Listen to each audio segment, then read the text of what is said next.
If you love reading books, you would have also referred to book lists at some point. You could be relying on them to pick your next read perhaps, or asking friends and colleagues for their recommendations.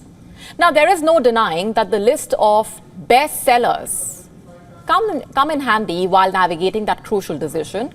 You must have heard of the New York Times bestseller list.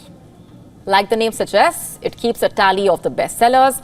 In fact, the New York Times has done this since 1931. The list is supposed to be a reflection of what the public is reading.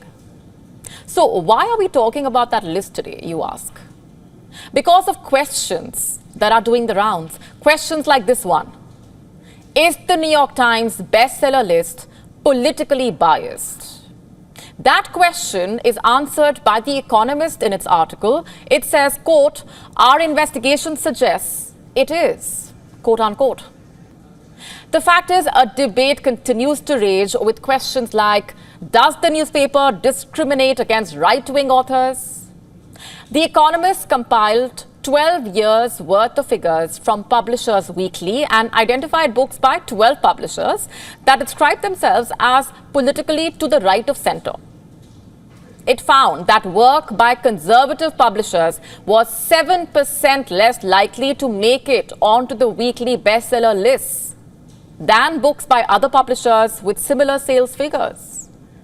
Also, books written by right-leaning authors that did become New York Times bestsellers ranked 2.3 notches lower on the non-fiction list on average than those published by other presses with similar sales. So is this the first time something like this has come up? Well, there have been claims of bias, and for years, the New York Times has fended off the claims.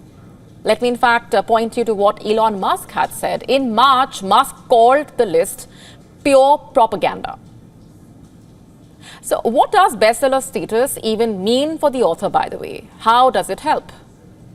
Well, it is quite important. Just to put it simply, it helps an author sell more books. Also, it is useful when it comes to negotiating better contracts for book deals, so on and so forth. So what has the New York Times said at this point? The Economist article says, and I'm quoting, "The New York Times did not dispute or confirm our analysis on the record, but says that the political views of authors or their publishers have absolutely no bearing on our rankings and are not a factor in how books are ranked on the lists," quote unquote. They add that, I'm quoting further, "There are a number of organizations with bestseller lists, each with different methodologies, so it is normal to see different rankings on each," quote unquote. So the question is, has the New York Times been cheating us? The bestseller list, by the way, is a critical element of the brand. If there are doubts about whether they are fooling their readers and the world over the bestseller list and questions being raised over them, can they be trusted with reporting news? Have they turned news into opinion or news into campaign, for that matter? I'll end with what The Economist has said in its article. "A more transparent list would be more useful," quote unquote. Transparency, after all, can go a long way. To stay up to speed with the latest news, download the WION app and subscribe to our YouTube channel.